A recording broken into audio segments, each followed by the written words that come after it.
Hello, everybody, and welcome to Film Fanatics, and welcome to a special mini-sode. I don't know if it's going to be too mini, but a special episode where we're going to be talking about some of our, maybe not favorite, but a different selection of Jodie Foster films in honor of the recent film Money Monster. We have in our lineup The Brave One, brought to us by Dan.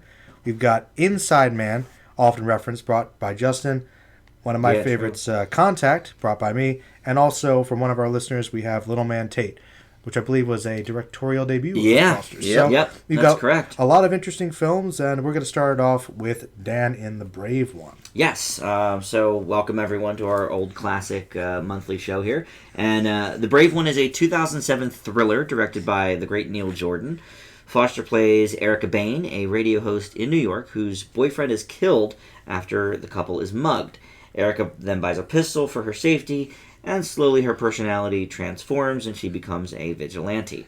Terrence Howard co-stars here as a detective investigating the vigilante shootings who falls for Erica after he becomes a guest on her radio show, not having a clue that the shooter is, in fact, her. Now, I'll be honest with you guys. I remember this being a little better than it actually is.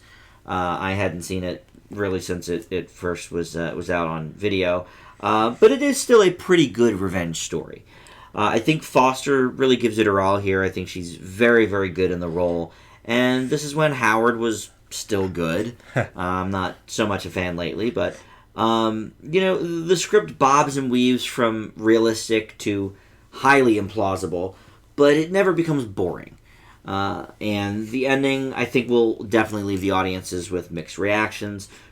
Personally, I like how it wrapped up, but I can see it being a bit of a sticking point for some people.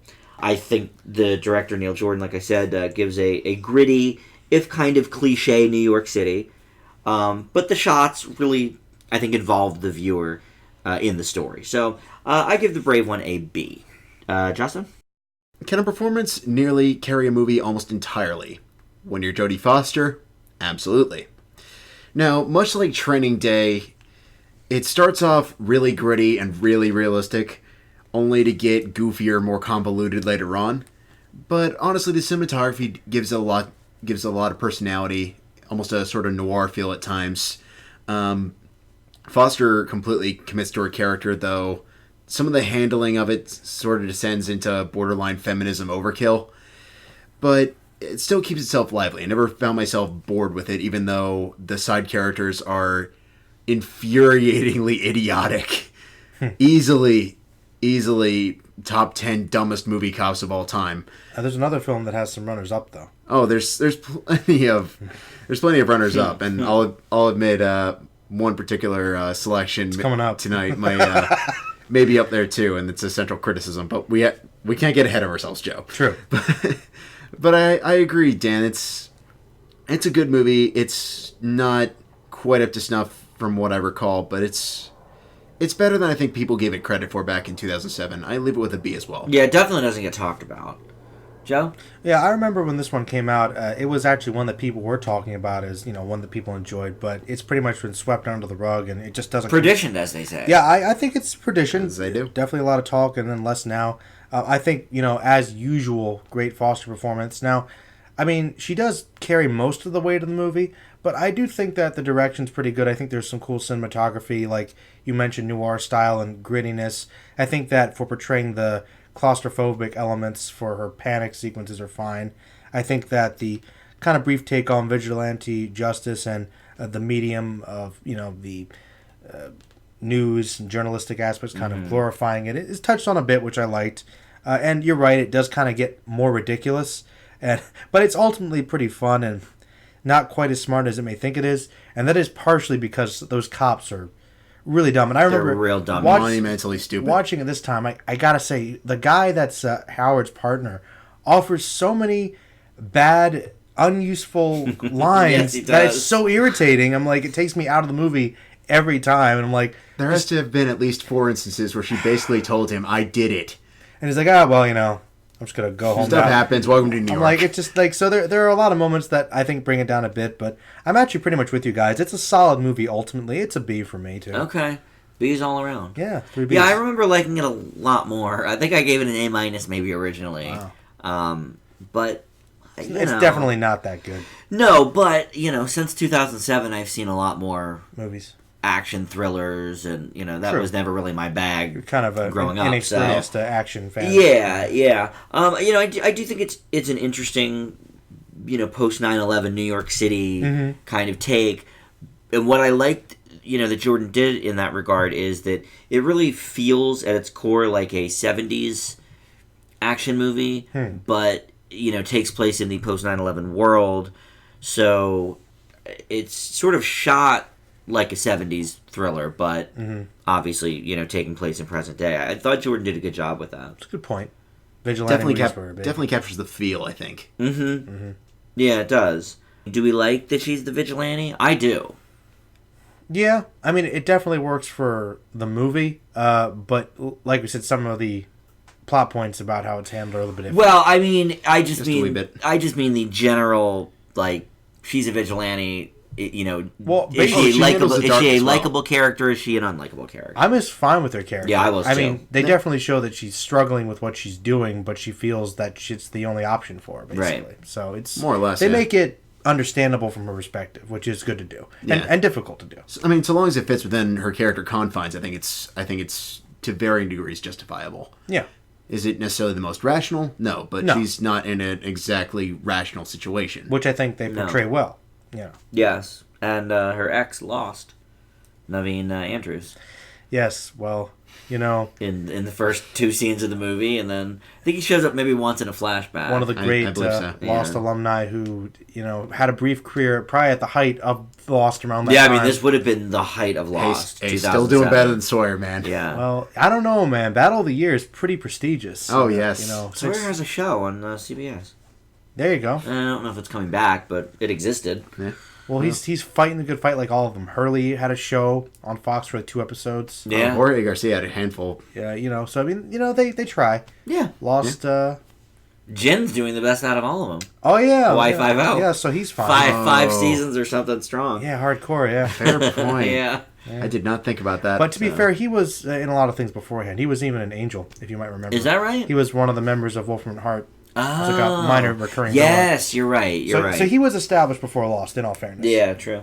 All right, well, Justin, let's Lost Chat will be for another podcast, I guess. Eventually, one day. Let's move on to Inside Man. Okay. Clive Owen plays Dalton Russell, a man determined to pull off the, quote, perfect bank robbery. Though as the criminals get underway, Detective Frazier, played by Denzel Washington, slowly starts to see that there might be more going on. Especially from the president of the bank's perspective, bringing in the mysterious broker Madeline White, played by Jodie Foster, to protect a safety deposit box inside. So, as Dan made multiple notes of while we were watching this is supporting Foster. But my justification of this is she plays a pivotal role in a heist film that I think has a lot of originality. Now you might say that's not nearly enough to justify this list, but let's think about this. Heath Ledger got the award for supporting actor in The Dark Knight, is notoriously on screen for 20 minutes. I can't remember the exact number for Anthony Hopkins in Silence of the Lambs, but around that as well. Mm-hmm. I don't think it's necessarily a matter of screen time. I think it's a matter of what you do with that screen time. And I think with Foster being in this movie, I think she absolutely steals every scene that she's in, even though they're slight. I'll admit it's a long movie, but I think it moves really, really fast. And I think that as well as paired along with solid performances and good cinematography from Lee. You can say whatever you want about his political views, but the guy knows his way around camera. And I think that really gives it a lot of life. Now, that does have that's not without a few setbacks. And the biggest and most glaring is our hero, Detective Frazier, is a complete and utter scumbag. Mm. He is easily the worst part about this movie, and that completely floors me every bit as much as it did when I originally saw this, that I would ever see an underwhelming Denzel Washington performance, but it happened, and I think he pulls down absolutely every scene he's in. The scenes where he's like supposedly putting it all together are just irritating, and the fact that it's like this whole I'm I'm going home and I've made it through and I've cracked this case is just infuriating. Like, just about everybody in this movie outacts him, and it's frustrating. But I think for a lot of those other things, I think it's a ridiculously original heist thriller. I like the twists. I like the turns. It's definitely not as good as I remember it, but I think it's still a pretty solid movie. I live with an A-. All right, Joe. Well, I'll echo you for the most part, Justin. I think that it's definitely a good movie. I liked the play on the heist. They kind of set it up as just being a standard heist movie with your typical thrills, but you realize there is more of a purpose behind it, some more twists, which I did like. Kind of another layer beyond the heist. And the ending with the twist I actually thought was very clever. I did enjoy that. I think Clive Owen, just as a more villain... He's really underrated. Like, anti-hero role, you're right. It's he's a good actor, but in this I just think he has that presence. And he's got that voice for it. He just can be so threatening, but so smooth at the same time. It's really good. I like villains like that, and he does that well. I do agree that this isn't like Denzel's best performance, but much like a Pixar, even the lesser Denzels are typically pretty good. So I can't really say that it's bad, but when everybody else is great, you're right. That's true. He is the weakest link. So is your biggest issue with his performance or with the character being a scumbag? Because a little bit of both, to be honest with you. Because, I mean, him playing a dirty cop, that can be pulled off. He's done it before. He has, but this is far from Training Day Denzel Washington. That's true. I mean, I don't know if it bothered me that he was a scumbag. I thought it kind of worked for the movie. He's out for himself. He's dirty, but he's still kind of our hero. Much like the villains, he's complicated.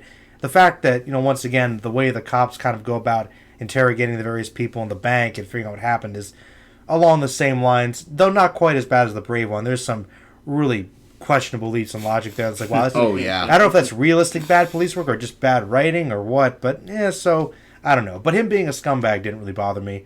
I do think it's a bit long, though, I will confess. But on the whole, it holds up pretty well. I thought it was a pretty enjoyable movie with a few extra little bits there that were cool. Foster is good in her scenes.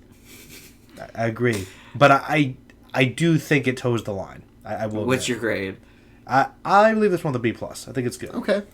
Yeah, I mean, sort of, as an answer to Justin's examples, I mean, the Joker and Hannibal are at the center of their films.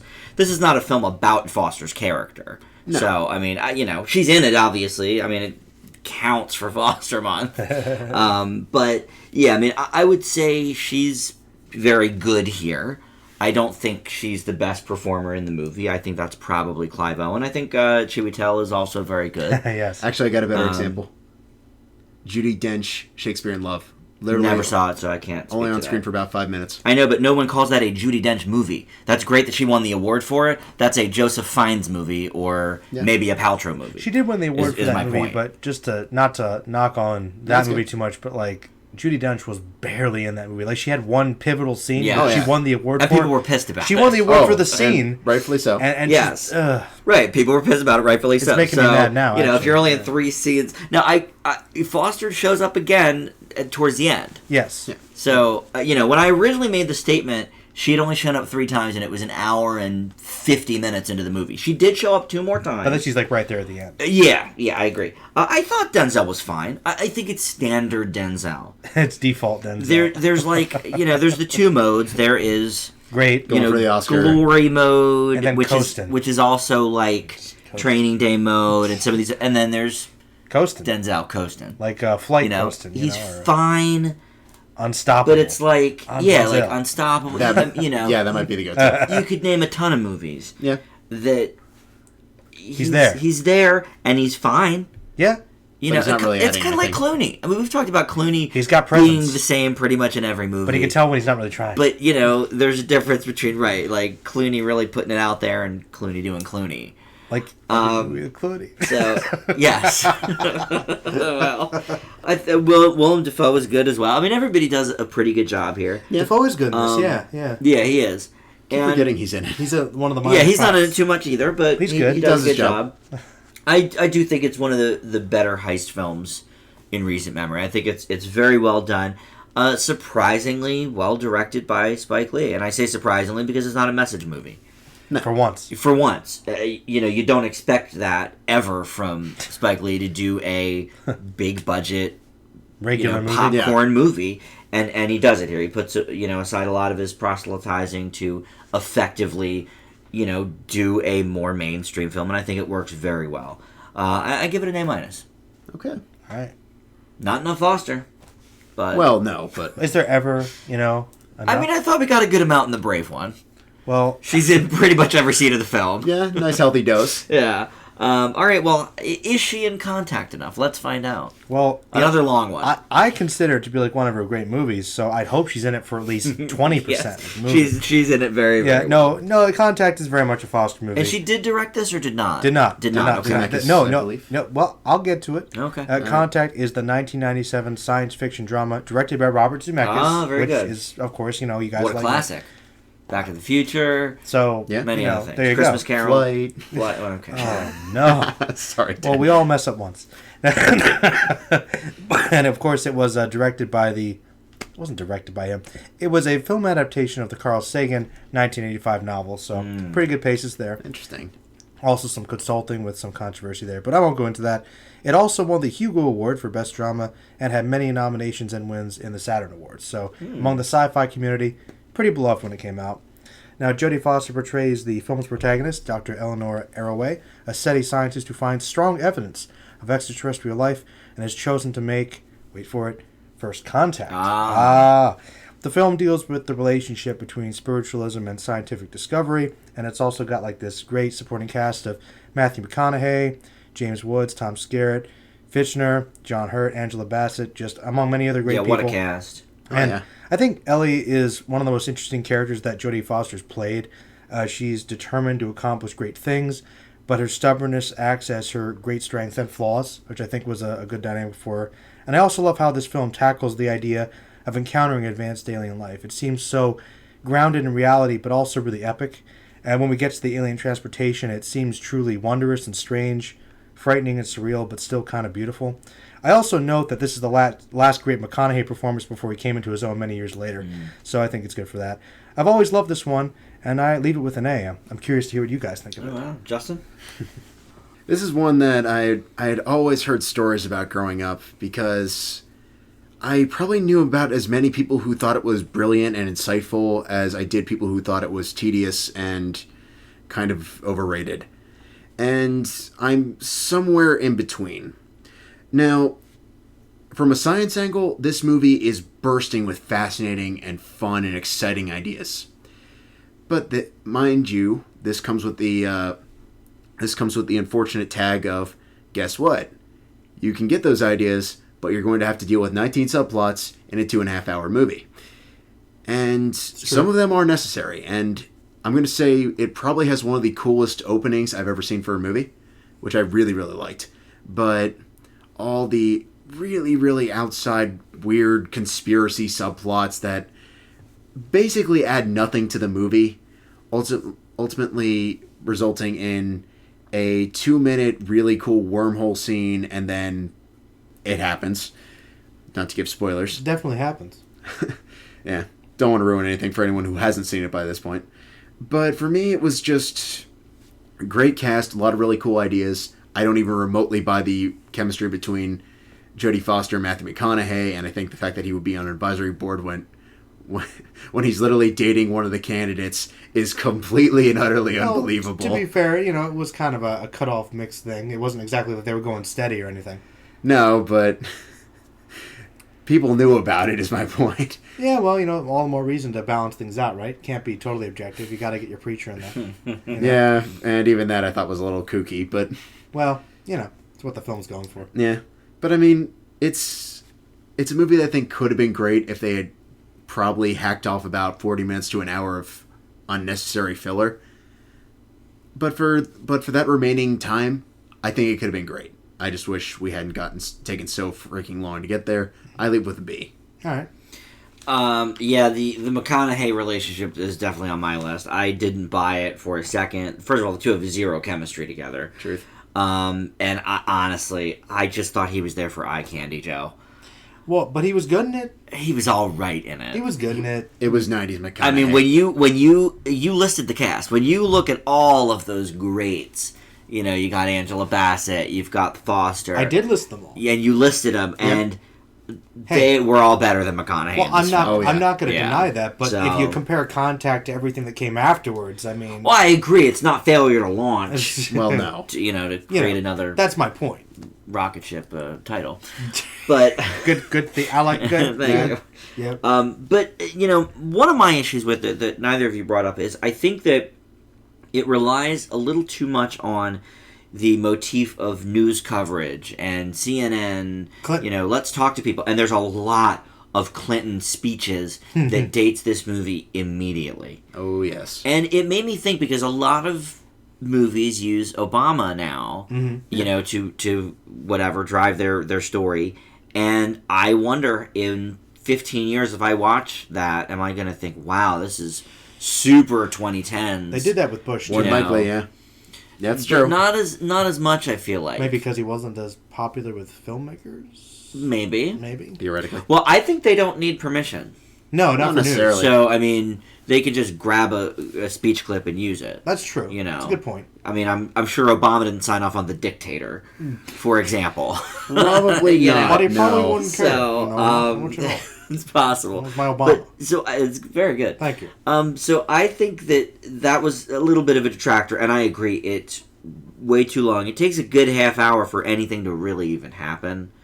I think the build-up. I think the build-up is a little bit long. I do agree the opening shot is cool. What about the scene with her dad? Wasn't that good?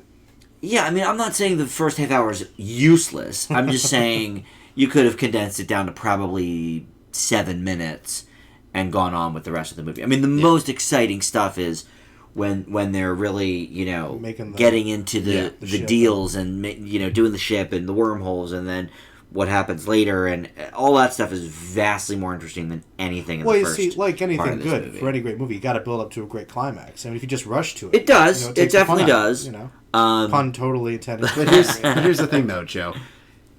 If you're going to have a slow burn, you have to make the payoff worth it. This is probably an hour and 50... I thought the You payoff don't was think good. the payoff was worth it? Okay. It's like an hour and 50 minutes for a 2-minute wormhole scene, which is really cool, but very, very 90s. Yeah. Then the scene happens, which is okay, I'm sure, for 1997. Yeah. It probably seemed amazing. For now, it just looks horribly dated. It's like conceptually looked it seems okay. is okay, but like, Well, it's more about the ideas than the visuals, guys. and I understand that, but like, I think about Close Encounters where like we take so long to get there, but there's all this fantastic stuff happening all at once. This is like long build up, quick scene, end.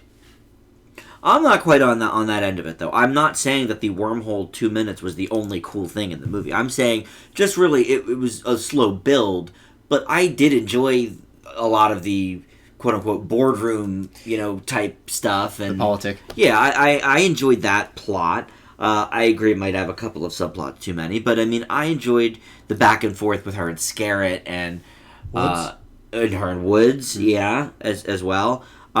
So I think the movie has a lot more to offer than just the 2-minute wormhole scene. I think there's a lot more in the movie Yeah. that's good up to that point. I mean, I guess you didn't enjoy Justin, but I liked most of the subplots. I mean, you probably cut some of them out. They're but okay. They're just a lot of them are completely and utterly unnecessary. I think a lot of them were trying to offer just different perspectives on what was going on, which I think is fair. But do we have to play every single angle? Like, okay, there were protesters. Did we need an entire conspiracy subplot? I liked that personally. So I mean, if you guys didn't, that's fine. But I can go either way. I mean, I could take it or leave it. Evil Busey is always great. Not the main one, but the nephew. Yes. Yep. Yes, Jake. Jake Busey. Mm-hmm. I mean, if they're trying to construct an epic, it's got to be long. There's got to be some build up. But here's the thing: I don't think it had to be an epic. I think it just should have been a sci-fi film. I think a sci-fi epic is a good thing to aim for. And I like that presentation. And it wasn't the traditional one. I'll admit there wasn't a lot of action necessarily, but there's a lot of interplay going on. I mean, with I that. don't need a 45-minute space battle here, Joe. I'm just saying. I don't know. I'm just saying I didn't need the romance. That was the only it. subplot I was like, this is too much, because I didn't buy it. The reason I don't give it a perfect grade is because they do have no chemistry. Yes. I've always been aware. Zero. I always thought that little element was forced. Yes. But I do like their relationship in terms of how their perspective. Yeah, if they kept it professional in the movie and not had any sort of romance subplot. I mean, I understand the purpose, sort of, of her feeling like she, needs to come back for him, and he's part of the reason for some of her decisions. Yeah, I get that. I just zero chemistry at all. all right. Yeah. But yeah, I mean, I thought it was a little too long because of the build up, not because of what happens in between there. Before and after the wormhole's fine. All right. Just a little bit long to get there. It's a B+ for me. Okay. Well, Justin, let's hear about Little Man Tate. All right, let's wrap this up. Yeah. Jodie Foster plays Dee Dee, a single mother who has known her son Fred was gifted since his infancy. However, when his promise draws the attention of Jane Grierson, played by Diane Wiest, who runs a school specifically for students like Fred, a struggle begins between what's best for Fred and what he truly needs. Now, the question I just posed is an extremely thought-provoking one, but Tate takes its time to get there. There's a lot of setup and a lot of tinkering around in between there. I think Foster's interplay with Fred is actually really, really nice, and I think they have a really solid mother-son dynamic. It does border on Labor Day at times, but not quite as bad. I was not quite as bad. It does touch on it a bit, Dan. I'm sticking with that. It's a little creepy at points. Oh yeah, no, like the first Got go round. dates with her little man. That's her little baby. Yeah, she's having a little fun with the All little baby. right. Yeah, it's a little iffy, man. I don't know. She's not taking baths with him like Labor Day. Not quite. The scenes may not be there, but we read between the lines. Yeah. All right, I'm telling you. All right. But I think the whole aspect of Fred sort of struggling with being able to connect, having these experiences in the outside world, trying to have normalcy versus trying to embrace the gifted nature is compelling at times. But the biggest issue I thought this had that kind of pulls it down for me is I feel like it was a little bit one-sided. Like, okay, this side is the be-all, end-all, and the other side is clearly the evil choice. And I don't think that's necessarily fair. I think there could have been an interesting way to play it as a more gray area of, okay, how much is too much? Is there too much going on? And maybe trimming out, once again, maybe one or two subplots that may or may not be entirely necessary. But I think for the most part, it was an enjoyable experience. I think the conclusion is nice, not necessarily as touching as I want it to be, but acceptable. I live with a B-. Well, I think Foster gives one of her worst performances here. It's not good. And that may be more of a reflection of how the character is written, and also the fact that this is her first time behind the camera, so she's playing double duty here. Yep. True. And speaking of which, I think her direction is okay. She's clearly still feeling it out. What's her style going to be? I think it's very basic. I think it's rather generic. I think there are some scenes that are unintentionally funny. I think that the little kid that plays Fred is probably the best part of the movie. I think he does a good job. He does. And I do agree that their mother-son dynamic is good. And, he has a couple of good scenes with Wiest as well, who, she gives an okay performance. I just thought it was kind of generic. I think they were trying a little hard with the messages of the movie. I'm a bit below you, just a little bit below you. It's a C+ for me. Okay. Well, I think that you guys both made some good points. I think the best thing about the movie with the kid is just the type of story they were trying to explore, like tackling his genius and not fitting in as a kid. Like there's some real meat there, and that's a lot of interesting ideas that are only kind of half explored part of the time throughout the whole movie.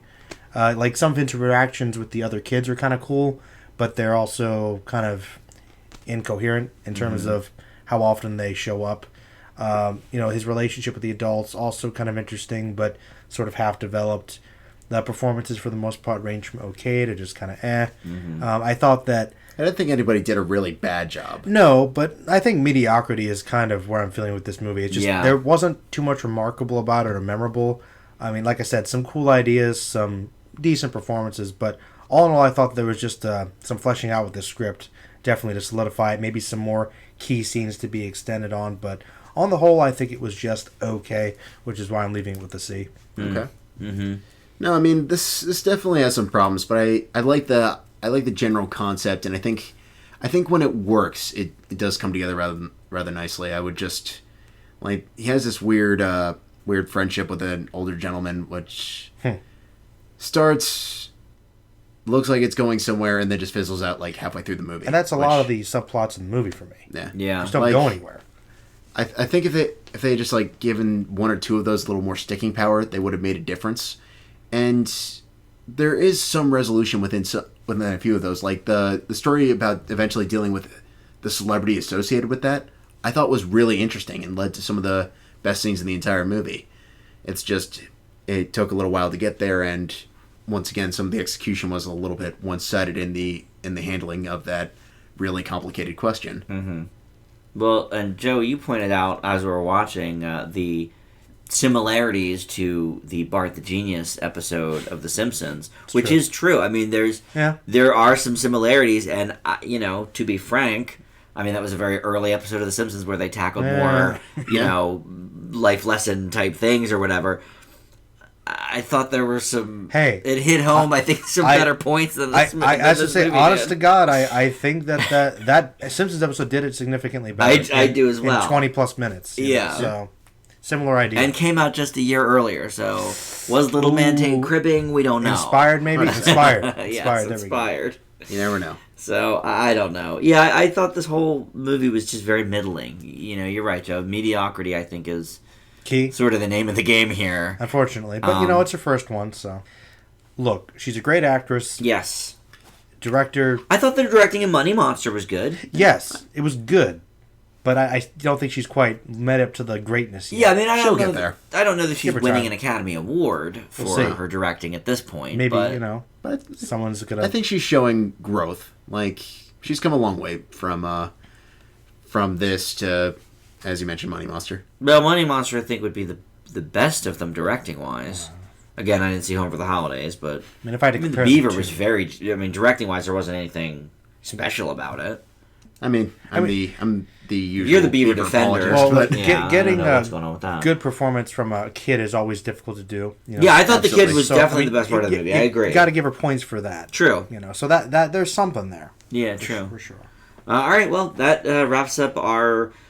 special episode for Foster Month. Next month, we have the Disney CGI/Pixar films for Finding Dory coming out, specifying, the last, give or take a few, the last 15 years or so of Disney movies, plus anything Pixar's done. So that's on the table next. And then after that, 80s Comedy Month in honor of the Ghostbusters remake. But yeah, so that will do it for the show. Thanks so much for listening, and we'll see you next time.